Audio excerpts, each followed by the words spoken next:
Hello दोस्तों, स्वागत है आप सभी का आपके अपने YouTube channel Ram ji mathematics में। मैं यहाँ पर डेली सुपर 5 क्वेश्चन लेकर के आ रहा हूँ। नहीं तो मैं डेली में आपके लिए सुपर 10 क्वेश्चन लेकर के आ रहा था। और ये सुपर 5 क्वेश्चन वो क्वेश्चन है, ऐसे नहीं मैं कहीं से भी उठा लाया हूँ, ये लेटेस्ट के एग्जाम में आए हुए क्वेश्चन हैं। तो यहाँ पर देखो, हम टाइम लॉस नहीं करते हैं, सीधा अपने क्वेश्चन पर आते हैं और इन 5 क्वेश्चन का सफाया करते हैं। और आपको भी, जिससे कि देखो मेरे सुपर 5 डेली लेते रहोगे तो आपको सबसे बड़ा प्रॉफिट क्या होता रहेगा कि यार मेरी मैथ में मेरी कितनी औकात है, मेरी क्या औकात है, क्योंकि मेरा कौन सा टॉपिक कमज़ोर है। क्योंकि यहाँ पर जो मेरे 5 क्वेश्चन रहते हैं ये कहीं से भी और लेटेस्ट के एग्जाम में आए हुए क्वेश्चंस होते हैं। और ये क्वेश्चंस मेरे कहीं कोई क्वेश्चन नंबर सिस्टम का है, तो कोई प्रॉफिट एंड लॉस का है, तो कोई परसेंटेज का क्वेश्चन है। तो भिन्न भिन्न टॉपिक के भिन्न भिन्न क्वेश्चंस होते हैं। तो इससे आपकी एक मैथ में नई जान यहाँ से आ जाएगी। तो आप क्या करना है, इन 5 क्वेश्चंस को सॉल्व करना और इसके बाद नीचे कमेंट बॉक्स में छाप करना कि सर मेरे इन 5 क्वेश्चंस में कितने सही थे। तो यहाँ पर देखो, हम टाइम लॉस नहीं करते हैं, सीधा अपने क्वेश्चन पर आते हैं। जैसे कि यहाँ पर देखो फर्स्ट क्वेश्चन दिया हुआ है, ये हमारा प्रॉफिट एंड लॉस का प्यारा सा क्वेश्चन दिया हुआ है। एक फल की दुकान में 40 सेब का क्रय मूल्य 30 सेब के विक्रय मूल्य के बराबर है। दुकानदार द्वारा अर्जित लाभ प्रतिशत क्या है? दुकानदार द्वारा अर्जित लाभ प्रतिशत क्या है? एक फल की दुकान है, देखो जहाँ पर 40 सेब का क्रय मूल्य, मतलब 40 सेब का जो सीपी है क्या है, 40 सेब का सीपी 30 सेब के एसपी के बराबर है, दिया हुआ है। दुकानदार द्वारा अर्जित लाभ प्रतिशत ज्ञात कीजिए। तो सीपी अपॉन अगर हम एसपी का रेशियो निकालें, मतलब कि कास्ट प्राइस अनुपात सेलिंग प्राइस रेशियो निकालें, तो कितना आ जाएगा, 3/4 हो जाएगा, क्योंकि 0 से 0 आपका कैंसिल हो जाएगा। तो यहाँ पर देखो 3:4 का रेशियो आ चुका है। इसका मतलब जो हमारा कास्ट प्राइस है 3 रुपये है, सेलिंग प्राइस है हमारा 4 रुपये, मतलब क्रय मूल्य 3 रुपये तो विक्रय मूल्य 4 रुपये। तो यहाँ पर आपसे प्रॉफिट प्रतिशत पूछा जा रहा है, मतलब कि लाभ प्रतिशत ज्ञात कीजिए। तो लाभ कितने रुपए का हो रहा है, एक का क्रय मूल्य आपका कितना है 3 रुपये, इंटू क्या होगा 100, 1/3 परसेंटेज में मान कितना होता है 33 सही 1/3%। 33 सही 1/3% मेरे दोस्त, इस क्वेश्चन का क्या हो जाएगा, राइट आंसर हो जाएगा। एक प्रमुख बात देखो, जो मैं अपने हर वीडियो में बताता हूँ, जहाँ पर भी परसेंटेज प्रॉफिट की बात कही जाती है, परसेंटेज लॉस की बात कही जाती है, परसेंटेज वृद्धि की बात कही जाती है, या परसेंटेज कमी की बात कही जाती है, परसेंटेज वृद्धि और परसेंटेज प्रॉफिट आपको एक तरीके मान लेना, एक तरीके हैं ही। परसेंटेज लॉस और परसेंटेज कमी, इनको एक तुल्य मानना है, तो एक तुल्य है।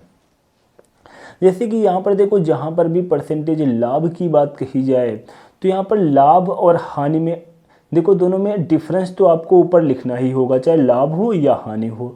बस नीचे 3 लिखा जाए या 4 लिखा जाए, यही कन्फ्यूजन होता है ना। तो बिल्कुल कन्फ्यूजन नहीं होगा। जहाँ पर परसेंटेज लाभ की बात कही जाए या परसेंटेज वृद्धि की बात कही जाए, यहाँ पर देख लो, या यहाँ पर वृद्धि की बात कही जाए, वहाँ पर हमेशा नीचे कौन सी वैल्यू होगी, छोटी वाली वैल्यू। इन दो वैल्यू में जो छोटी वैल्यू है वो आप लिख दो। जहाँ पर परसेंटेज कमी या परसेंटेज लॉस की बात कही जाए, वहाँ पर डिफरेंस तो आपको ऊपर लिखना है दोनों ही कंडीशन में। नीचे आपको आंख बंद करके जो 2 वैल्यू दी हुई हैं, इनमें जो बड़ी वैल्यू है वो लिख देना है, परसेंटेज कमी या परसेंटेज लॉस की बात जहाँ पर कही जाए। तो ये क्वेश्चन का आपका जो राइट आंसर हो जाएगा वो 33.33%, ऑप्शन नंबर बी मेरे दोस्त क्या हो जाएगा, राइट आंसर हो जाएगा। इसके बाद देखते हैं अपना नेक्स्ट क्वेश्चन। यहाँ पर देखो, जो आपका नेक्स्ट क्वेश्चन दिया हुआ है, 2 से ही 3/5 इंटू 1 से 19/26 इंटू 6 से 2/3। बस कुछ नहीं है इस क्वेश्चन में, कैलकुलेशन है और इसके सिवा कुछ भी नहीं है। तो यहाँ पर देखो, 2 से ही 3/5 को आप कैसे लिख सकते हो, 5 दूनी 10 3 13/5 आ जाएगा। और यहाँ पर आगे देखो आपका क्या हो जाएगा, 1 से 19/26 को यहाँ पर 26 से कम 26 और 35 10 45, तो 45/26 आपका ये हो जाएगा। और यहाँ पर आपका 6 18 2 20/3 आपका ये हो जाएगा। यहाँ पर देखो हम कैंसिल कर देंगे, 13 दूना 26 ये हो जाएगा, 5 दूनी 10 और 10 दूनी 20 आपका ये हो जाएगा, 3 आपका 15 ये बना देगा। तो 15 दूना 30 क्या हो जाएगा, 15 दूना 30, ऑप्शन नंबर डी मेरे दोस्त आपका क्या हो जाएगा, राइट आंसर हो जाएगा। ऑप्शन नंबर डी आपका क्या हो जाएगा, राइट आंसर हो जाएगा। इसके बाद देखते हैं अपना नेक्स्ट क्वेश्चन। यहाँ पर देखो जो आपका नेक्स्ट क्वेश्चन दिया हुआ है, सिंपल इंटरेस्ट मतलब साधारण ब्याज का प्यारा सा क्वेश्चन दिया हुआ है। एक निश्चित राशि पर 5% प्रतिवर्ष की दर से 8 वर्ष का साधारण ब्याज दिया हुआ है, 840 रुपये है। किस ब्याज की दर पर 5 वर्ष के बाद समान राशि पर ब्याज प्राप्त किया जा सकता है। तो यहाँ पर देखो जब भी इस टाइप का सिंपल इंटरेस्ट मतलब साधारण ब्याज का क्वेश्चन आए तो साधारण ब्याज के क्वेश्चन में मैं आपको बता दूं rate into time, rate into time का अगर आप मल्टीप्लाई करते हो ना तो यहाँ पर आपको प्राप्त होता है ब्याज। क्या प्राप्त होता है आपको, यहाँ पर प्राप्त होता है ब्याज। तो आप देखो बिल्कुल मैं बेसिक से भी बता दूंगा और इसके पहले मैं जो अपना तरीका है मैं वो बता रहा हूँ। यहाँ पर देखो किसी निश्चित राशि पर 5% प्रतिवर्ष की दर से 8 वर्ष का साधारण ब्याज, मतलब जो आपकी रेट दी हुई है 5% दी हुई है, टाइम दिया हुआ है 8 वर्ष का दिया हुआ है, इसके बराबर में क्या होता है ब्याज। ब्याज देखो कितना दिया हुआ है 840 रुपये दिया हुआ है। कितना दिया हुआ है 840, मतलब यहाँ पर मल्टीप्लाई कराओगे तो 40% बराबर आ गया है 840 के। 40% बराबर आ चुका है 840 के। अगर यहाँ पर आप 100% का मान निकाल लोगे, 100% का मान निकाल लोगे तो 840 बटे यहाँ पर 40, 100% का अगर आप मान निकाल लोगे तो 100% बराबर क्या हो जाएगा, 100% बराबर आपका हो जाएगा 840 बटे 40 इंटू 100। तो यहाँ पर 0 से 0 कैंसिल हुआ, 4 दूनी 8, 4 एकम 4, मतलब कि आपका देखो यहाँ पर कितना आ चुका है 2100 रुपये आ चुका है। 2100 क्या आ चुका है, रुपये आ चुका है। यह 2100 रुपये क्या है आपका मूलधन। क्या है मेरे दोस्त, यह है आपका मूलधन, मतलब जो P है आपका जो प्रिंसिपल है वो है 2100 रुपये है। तो 2100 रुपये क्या हो जाएगा, यहाँ पर आपका प्रिंसिपल हो जाएगा। बस यहाँ पर प्रिंसिपल निकालना ही मेन उद्देश्य था। यहाँ पर देखो मैंने इतना आपको लिख लिख करके क्यों समझा रहा हूँ, बाकी डायरेक्ट यहाँ पर आपको निकाल लेना चाहिए। जैसे कि देखो 40% का आपने मान देखा था कितना है 840, 40% का मान आपका कितना है 840। तो अगर हम इसका 2.5 गुना कर दें, मतलब 2.5 गुना करने में आपको थोड़ी सी प्रॉब्लम हो रही है, अगर मैं इसको 2 गुना कर दूं मतलब 80% का मान कितना हो जाएगा 1680, 80% का मान 1680 हो जाएगा। अगर मैं 40% का आधा करूं मतलब इसको 2 से भाग करूं तो 20% का मान निकल आएगा। तो 20% का मान 420 निकल करके आ जाएगा, 20% का मान 420 निकल करके आ जाएगा। और मैंने 80% का मान 1680 निकाला ही है, तो 1680 में 420 जोड़ दो तो आपके 17 4 21, 2100 रुपये का डायरेक्ट आपका प्रिंसिपल हो गया, जहां पर आपको पेन भी चलाने की आवश्यकता नहीं थी। लेकिन मैं इतना डायरेक्ट अभी आपको नहीं बता रहा हूं, मैं आपको बता रहा हूं कि जब भी यार एसएससी जीडी के लिए मैं थोड़ा सा एग्जाम आपका पास में आ जाएगा, ऐसे धुआंधार तरीके बताऊंगा ना, एक बार पढ़ लेना, उसके बाद देख लेना क्या आपकी मैथ में स्पीड हो जाएगी। तो यहाँ पर देखो प्रिंसिपल आपका हो गया 2100 रुपये। अब आपसे यहाँ पर पूछा क्या जा रहा है, किस ब्याज की दर पर 5 वर्ष के बाद समान राशि पर ब्याज प्राप्त किया जा सकता है। इनका कहने का मतलब है प्रिंसिपल इनका यही होना चाहिए। टाइम जो है पहले 8 वर्ष था, अब ये टाइम क्या कर रहे हैं कि अब टाइम आप लीजिए 5 वर्ष। तो हमें दर कितनी लेनी चाहिए, दर इन्होंने पहले ली थी 5%, तो अब इनका कहने का मतलब है कि अब हम दर कितनी लें, अब हम दर कितनी लें जिससे कि हमें समान ब्याज प्राप्त हो, मतलब कि जो 840 रुपये यहाँ पर ब्याज था वही ब्याज हमें प्राप्त हो जाए 5 वर्ष में। तो यहाँ पर देखो आपको क्या करना पड़ेगा, कह रहे हैं 2100 रुपये आपको प्रिंसिपल लेना है, जो प्रिंसिपल है। दर यहाँ पर देखो आर का मान यहाँ पर क्या लेना है, टाइम यहाँ पर कह रहे हैं 5 वर्ष का लो, पहले 8 वर्ष का था अब 5 वर्ष का लेना है। तो यहाँ पर देखो अब क्या हो जाएगा,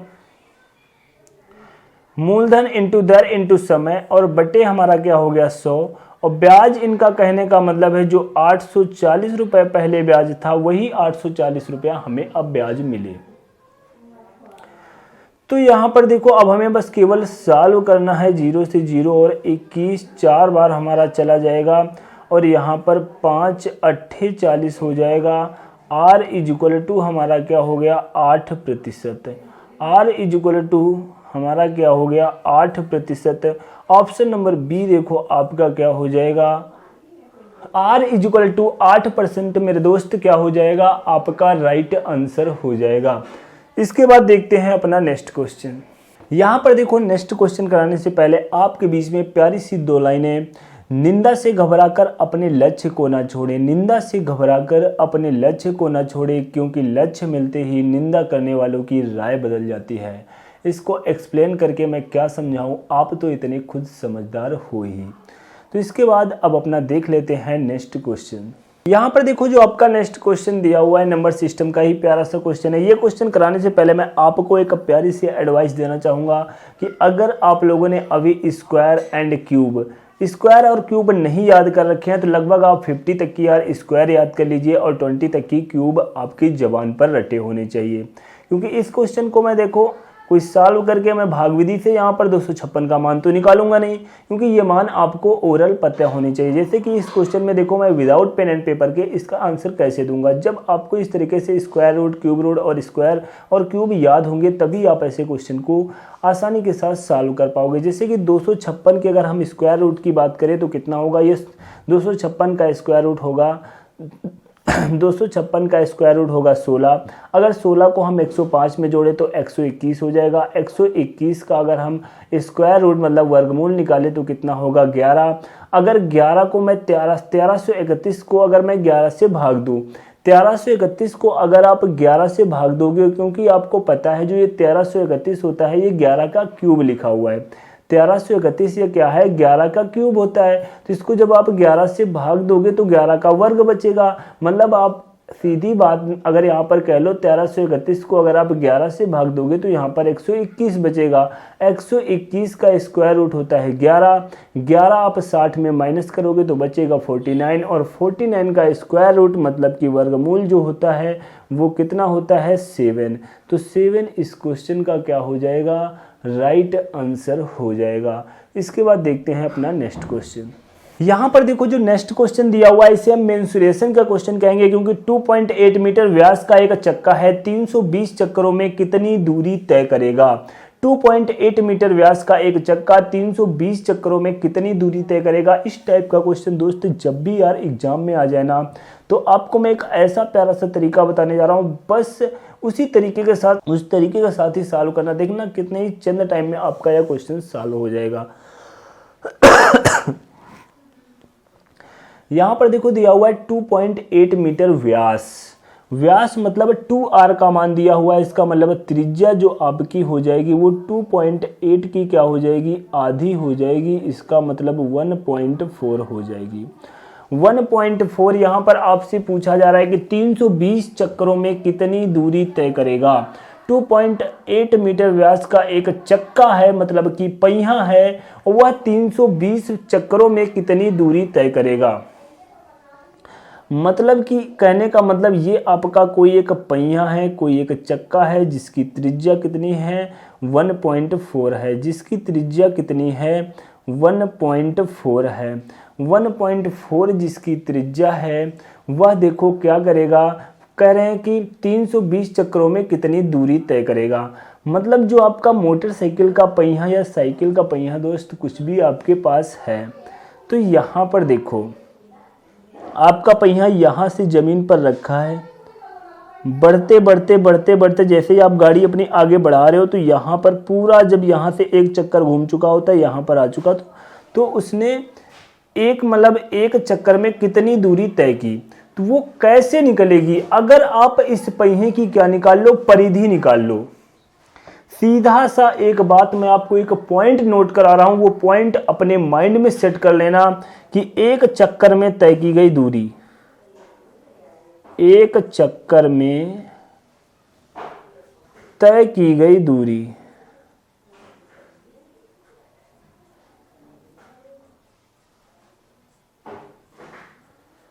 एक चक्कर में तय की गई दूरी बराबर होती है पहिए की परिधि। या पहिया कहो या चक्का कहो, पहिया या पहिए की परिधि। अगर हम इस पहिए की परिधि को निकाल लें तो हमें पता चल जाएगा कि एक चक्कर में यह पहिया कितनी दूरी तय करता है। तो परिधि निकालना तो हमें बहुत ही आसानी के साथ आता है। क्या नहीं आता है? पहिए की परिधि क्या होती है? 2πr। जो वृत्त की परिधि वही पहिए की परिधि। तो यहाँ पर देखो क्या हो जाएगा, 2 × 22/7 इंटू r का मान कितना है? 1.4 है। 7 दूनी 14 मतलब कि 0.2 आ चुका है। 22 दूना 44, 44 दूना कितना हो जाएगा? 88 हो जाएगा। 88, 22 दूना 44, 44 दूना 88, एक अंक पर दशमलव। तो कितना हो गया? 8.8 हो गया। 8.8 क्या हो गया आपका? मीटर। ये यहाँ पर क्या निकल करके आया है? आपने ऊपर क्या लिखा? एक चक्कर में तय की गई दूरी। तो यह एक चक्कर में तय की गई दूरी कितनी है? 8.8 मीटर। तो 320 चक्कर में तय की गई दूरी बराबर क्या है? या एक चक्कर में तय की गई दूरी है 320 चक्कर में। 8.8 इंटू 320 तो यहाँ पर देखो आप मल्टीप्लाई करा दो। मल्टीप्लाई आप 8 से कराओ। 0 8 दूनी 16, 8 3 24, 24 से क्या हो जाएगा? 25 हो जाएगा। यहाँ पर आपका 0652। यहाँ पर देखो क्या आ चुका है? यहाँ पर आपका आ जाएगा 0665 कितना हो जाएगा? 11 हो जाएगा। और 5 2 7 1 8 और यहाँ पर 2 और यहाँ पर आपका था एक अंक पर दशमलव। इसका मतलब यहाँ पर जो आपका राइट आंसर आ चुका है वो कितना आ जाएगा? 2816 मीटर। आपसे पूछा जा रहा है 320 चक्करों में कितनी दूरी तय करेगा? तो 320 चक्करों में 2816 मीटर। ऑप्शन नंबर डी क्या हो जाएगा? आपका राइट आंसर हो जाएगा। तो दोस्तों आज मेरी यह थी सुपर 5 की क्लास। मेरी आज की यह क्लास कैसी लगी नीचे कमेंट बॉक्स में छाप के अवश्य बताना। और अभी तक अगर चैनल को सब्सक्राइब नहीं किया सब्सक्राइब कर लेना, बेल आइकन पे ऑल पे जाकर प्रेस कर लेना, जिससे किसी प्रकार की कोई नई वीडियो अपलोड करूँ उसकी नोटिफिकेशन आपको मिल सके सबसे पहले। Thanks to all.